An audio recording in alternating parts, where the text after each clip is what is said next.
F1 returns this weekend. The Melbourne Grand Prix, the Australian Grand Prix, and I've got some kind of updates here on the teams. Mostly the same actually in F1 in terms of the grid lineup this year. The only new driver is Nicholas Latifi, who joins Williams as the driver alongside George Russell, replacing Robert Kubica.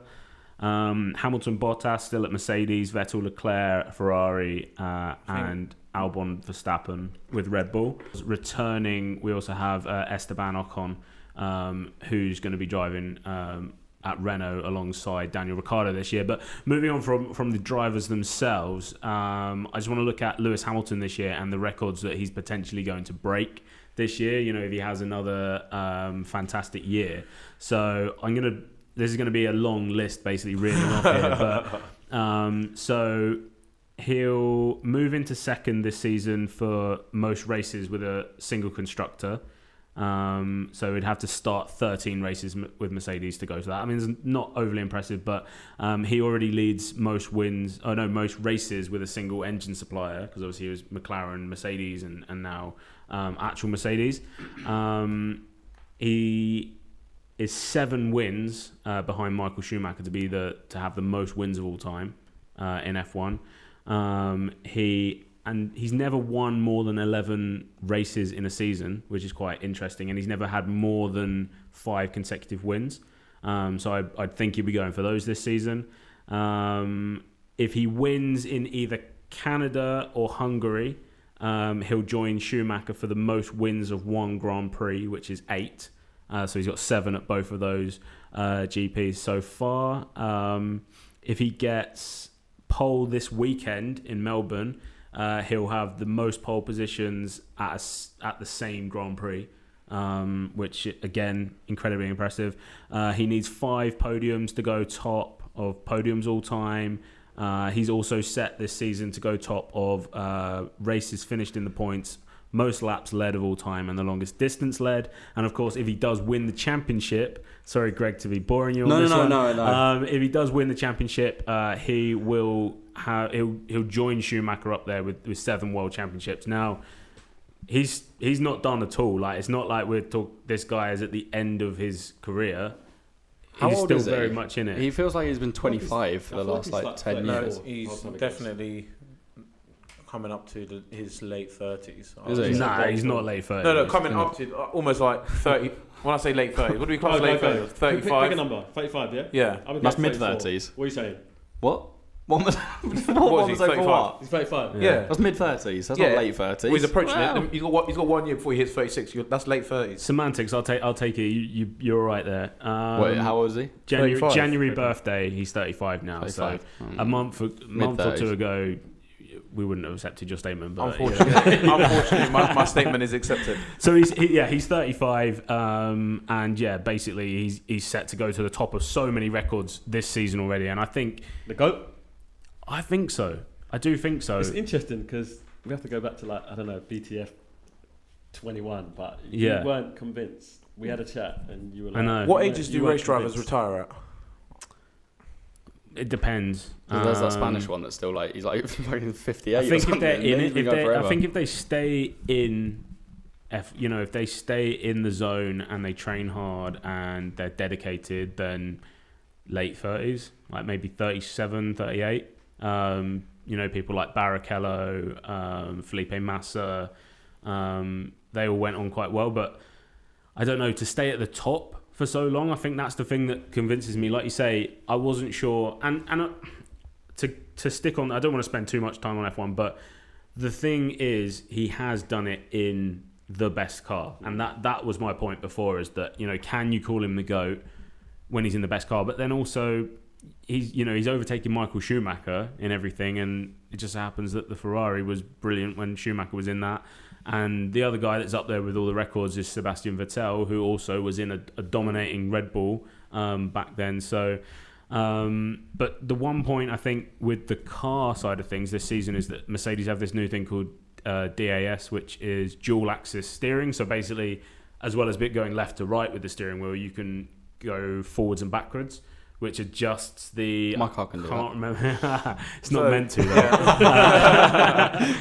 Which adjusts like the angle of the wheels. So basically, when the car brakes, the wheels naturally come inwards.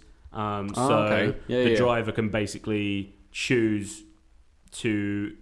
So the wheels are set that way. Yeah. Usually, but now he'll be able to pull his steering wheel forward or push it forward, whatever, and that will straighten the wheels in the straights, and then he can put them back to that position in the corners. So it's just it could just revolutionise F1. There's talk of Red Bull maybe protesting it, but it's only going to make Hamilton faster. I think obviously the technology's already been banned for next season. Yes. So I think it's the only season that they'll be using it. Which is ridiculous. What's the fucking point in that? Yeah, but I guess it's just obviously a really good piece Sorry, of... Levi's mum. I think it's a really good piece of obviously engineering. I've got a friend of mine who absolutely loves F1, won't stop going on about it.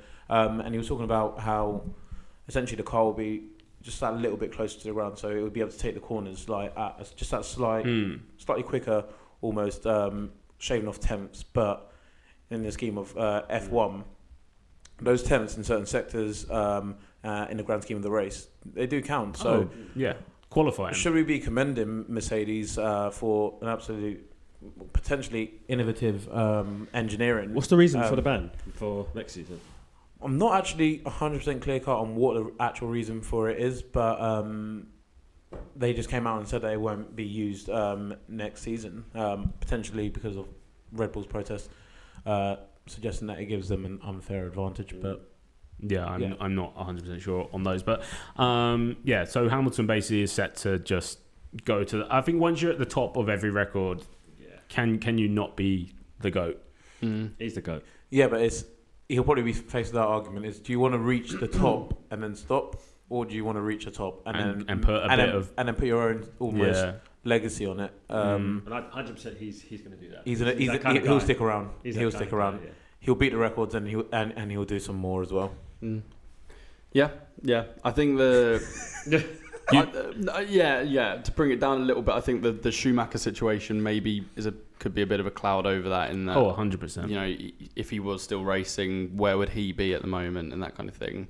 Yeah. So, I don't think it's as much as I don't think there was ever any chance of Schumacher kind of adding wins and adding stuff. Okay. He was done with. He was retired. Right. Okay. But there's still a cloud there in terms of it's a very, very, very tragic situation with Schumacher and his current health. And I think anyone that has any interest in F1, whether you like Schumacher when he was a driver or not, wishes any kind of recovery to Michael to kind of. It's just a horrific situation. There will be, that is a cloud in some sense that you're kind of overtaking someone who's in a sad situation in their life. But I'm sure that there'll be many tributes kind of paid to Schumacher's F1 career. Yeah. Certainly if Hamilton does start kind of jumping up there. For sure. Is there a Hall of Fame in F1?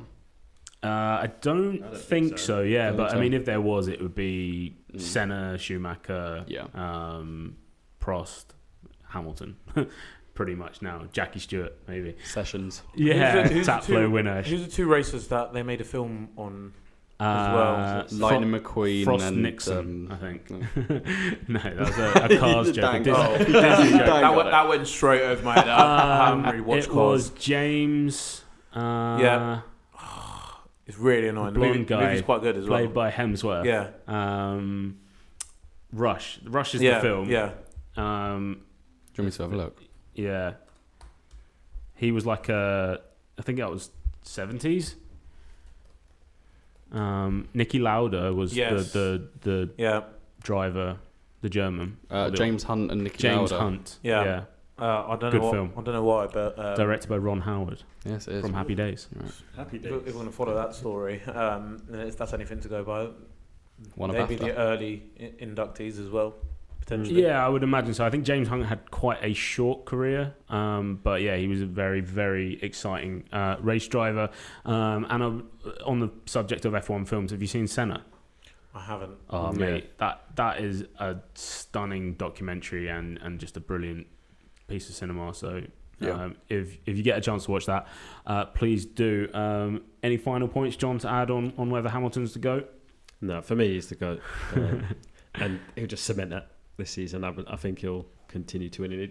He's got the best car, and he's an outstanding driver. He's an Arsenal fan, isn't he? He is, Hamilton? Yeah. Hmm. Kindred spirits.